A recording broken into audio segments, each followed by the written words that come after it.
نحمدہ و نصلی علی رسولہ الکریم۔ جیسے جیسے عید الاضحیٰ کے دن، قربانی کے دن قریب آتے ہیں دوستوں، تو لبرلز کا پروپیگنڈا اپنے عروج پر ہوتا ہے۔ ایک نگیٹو پرسپشن ڈیولپ کرنے کی کوششیں کی جاتی ہے کہ قربانی کے جانوروں پر کروڑوں اربوں روپیہ خرچ کرنے کے بجائے ان پیسوں کو رفاعی فلاحی کاموں پر خرچ کیا جائے، غریبوں کو کھانا کھلایا جائے، انہیں کپڑے پہنائے جائیں، بیماروں کا علاج کیا جائے، بچیوں کی شادیاں کروائی جائے۔ اس پروپیگنڈے کا جواب جو ہے دوستو قرآن اور حدیث سے تو دیا جائے گا، لیکن اس کا الزامی جواب بھی انشاءاللہ دینے کی کوشش کروں گا۔ پہلی بنیادی بات دوستو، آپ یہ سمجھ لیں کہ قربانی کا مقصد کیا ہے۔ قربانی کا جو معنی ہے کہ مخصوص جانوروں کو اللہ کا قرب اور ثواب کی نیت سے ذبح کرنا وقت مخصوص میں، وقت خاص میں، یعنی 10 ذی الحجہ کے عید الاضحیٰ کی نماز کے بعد سے لے کر 12 ذی الحجہ کے غروب سے پہلے تک صاحب نصاب پر قربانی کرنا واجب ہے۔ قربانی کا نصاب کیا ہے دوستو؟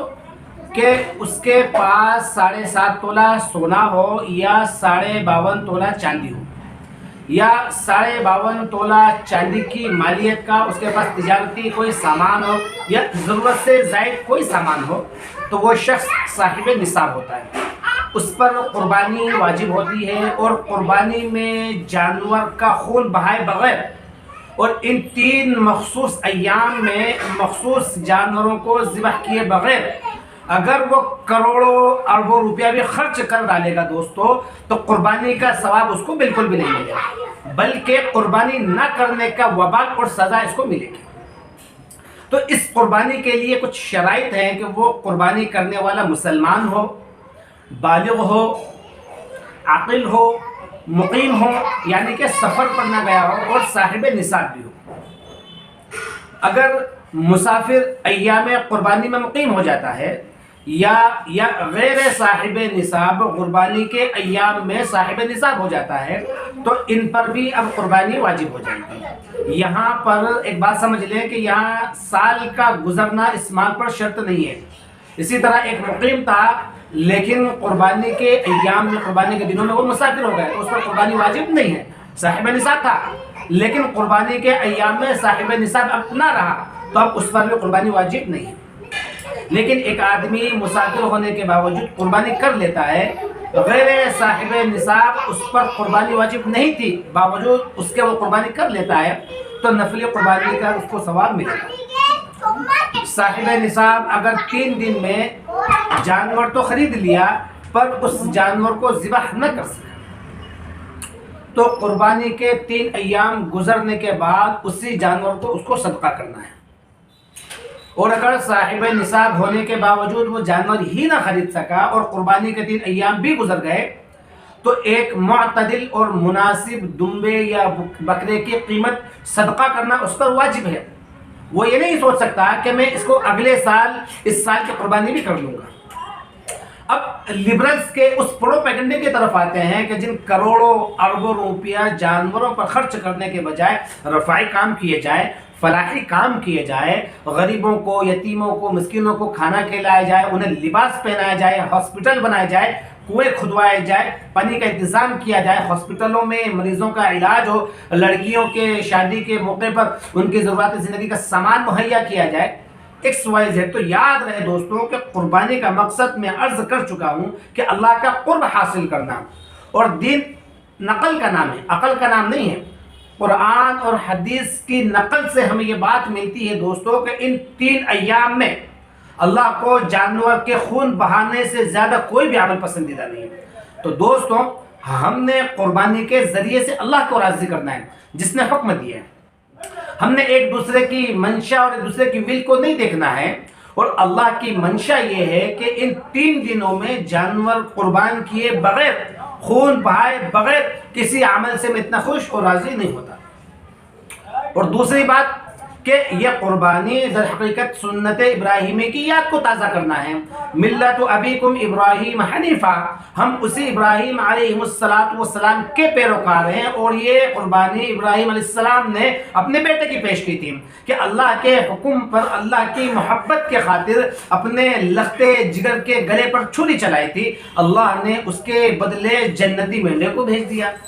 تو مسلمان کا کانسیپٹ یہ ہوتا ہے کہ ضرورت پڑنے پر اللہ کی منشا اور رضا کے خاطر جانور تو جانور، اگر اولاد کو بھی قربان کرنا پڑے نا دوستوں، تو اپنے آپ کو میدان جہاد میں اللہ کی محبت کے لیے نچھاور کرنا پڑے تو اس کے لیے بھی ہم تیار رہیں، پیچھے نہ ہٹیں. تو یہ کانسیپٹ ہمیں جانور کو ذبح کیے بغیر اور خون بہائے بغیر کیسے مل سکتا ہے دوستوں؟ بتائیے مجھے بات. اور اس خون بہانے میں ایک حکمت یہ تھی کہ دل مضبوط ہو، جہاد کا جذبہ پیدا ہو. ایک غیر ایمان والا، ایک ظالم، ایک جابر جو مسلمانوں کے خون کو ارزہ سمجھتا ہے، جو مسلمانوں کا خون جانوروں کی طرح بہاتا ہے، جو مسلمانوں کی عورتوں کی عزتوں کی ناموس پر ڈاکہ ڈالتا ہے، تو اس غیر ایمان والے کو اگر قتل کرنے کی ضرورت پڑے، اس کا خون بہانے کی ضرورت پڑے، تو مسلمانوں کے ہاتھوں پر لرزہ طاری نہ ہو. یہی تو وجہ ہے کہ صحابیات خواتین بھی اپنے ہاتھوں سے قربانی کو ذبح کیا کرتی تھی.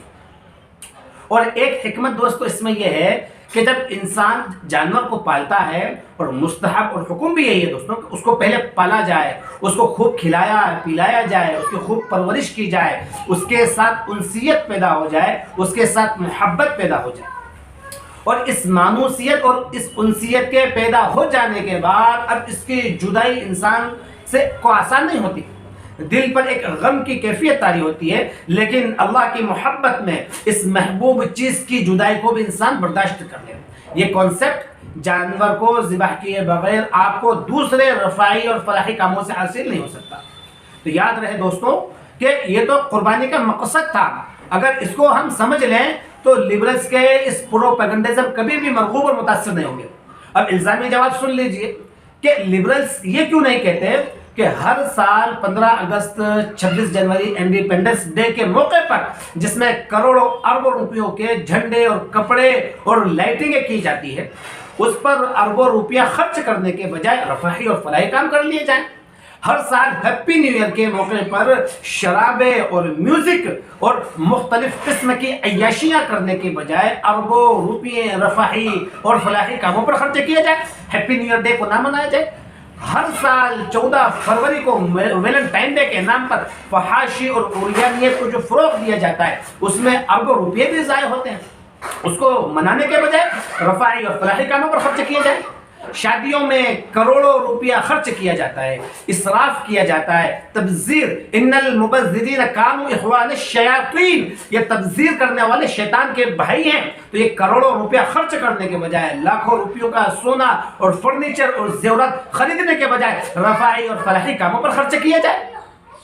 اور مہنگے گھروں اور قیمتی گاڑیوں کو خریدنے کے بجائے ایک شخص کے پاس کروڑوں کی گاڑیاں ہیں، کروڑوں روپیوں کے کئی بنگلے ہیں، ہر ملک میں اس کی گاڑیاں اور اس کے بنگلے ہیں، اس کے گیسٹ ہاؤس ہے، اس کے ریسٹ ہاؤس ہے، اس کے جزیرے موجود ہیں. تو بجائے اس کے ان کو رفاہی اور فلاحی کاموں پر خرچ کیا جائے. جلسے جلوسوں اور الیکشن کمپین میں کروڑوں اربوں روپے خرچ کیا جاتا ہے. ایک سیٹ جیتنے کے لیے کروڑوں روپیوں کی رشوتیں دی جاتی ہے. ٹینڈر پاس کروانے کے لیے لاکھوں کروڑوں روپیوں کے وہ خرچے اور وہ رشوتیں دی جاتی ہیں. بجائے اس کے ان پیسوں کو رفاہی اور فلاحی کاموں پر خرچ کیا جائے. لوٹ مار کا جو بازار گرم ہے اس کو ختم کیا جائے. اس کے بجائے رفاہی اور فلاحی کام کیے جائیں.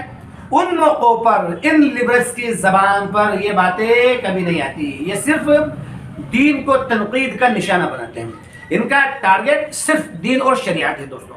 لیکن ایک مسلمان جس کے دل میں ایمان رچ بس چکا ہو، جس کے دل میں ایمان کا ٹھاٹا مارتا ہوا سمندر ہے، جس کے دل میں ایمان کی طغیانی موجیں وہ بالکل اپنی تیزی اور جوبن پر ہیں، وہ کبھی بھی ان سے متاثر نہیں ہوگا. اور ایک بات یہ بھی عرض کرتا چلوں دوستوں کہ اس قربانی کے معاشی فوائد بھی ہیں. اکنامکس کی زبان میں جس کو سرکولیشن آف ویلتھ کہا جاتا ہے، یعنی دولت گھومتی ہے، ہاتھوں میں سرکولیٹ کرتی ہے. ایک ہاتھ میں نہیں رہتی. اس قربانی کے معاشی فوائد بھی بہت سارے ہیں. آپ اس پر بھی نظر ڈالیں. 4 خرب کا ایک تخمینے کے مطابق مویشیوں کا کاروبار ہوتا ہے دوستوں. 23 ارب ایک تخمینے، ایک رپورٹ کے مطابق کسائی اس میں مزدوری کرتے ہیں. 23 ارب کی انہیں مزدوری ملتی ہے. 3 سے 4 ارب روپیوں کا چارہ بک جاتا ہے. کروڑوں روپیہ گاڑیوں میں ان مویشیوں کو یہاں سے وہاں لے جانے کے لیے ٹرانسپورٹ والوں کو انہیں بچت ہوتی ہے. اور ان کھانوں کے ذریعے سے چمڑے اور جب کھانے فروخت کی جاتی ہے، جو چمڑے کا لیدر کا کاروبار ہے، جو اس کی فیکٹریز ہیں، اس میں کام ہوتا ہے. ہزاروں نہیں لاکھوں مزدور برسر روزگار ہو جاتے ہیں. تو اس ایک قربانی کی سنت کو زندہ کرنے کی وجہ سے کسانوں کا چارہ بک گیا، دیہاتیوں کے جانور بک گئے، قصائیوں اور غریبوں کو مزدوری مل گئی، فیکٹری میں ہزاروں لاکھوں ورکر برسر روزگار ہو گئے، گاڑی والوں کی چاندی ہو گئی، غریبوں کو کھانے کے لیے گوشت مل گیا اور کھانے بک گئی، اور ان پیسوں کو دوبارہ لوگ اپنی ضرورت کے لیے خرچ کرتے ہیں. سرکولیشن آف ویلتھ کا ایک نظام حرکت میں آتا ہے دوستوں. تو اللہ کے ہر عمل میں دوستو حکمت ہے، خیر ہے، دنیاوی فائدے ہیں اور اخروی فائدے بھی ہیں. معیشت کا فائدہ ہے، معاشرت کا فائدہ ہے دوستو. فلاح اور بہبود کا سب سے بڑا کام قربانی کے عمل کو، ابراہیم علیہ السلام کے سنت کو زندہ کرنا ہے. اللہ ہم سب کو ان باتوں پر عمل کے توفیق عطا فرمائے. وآخر دعوانا الحمدللہ.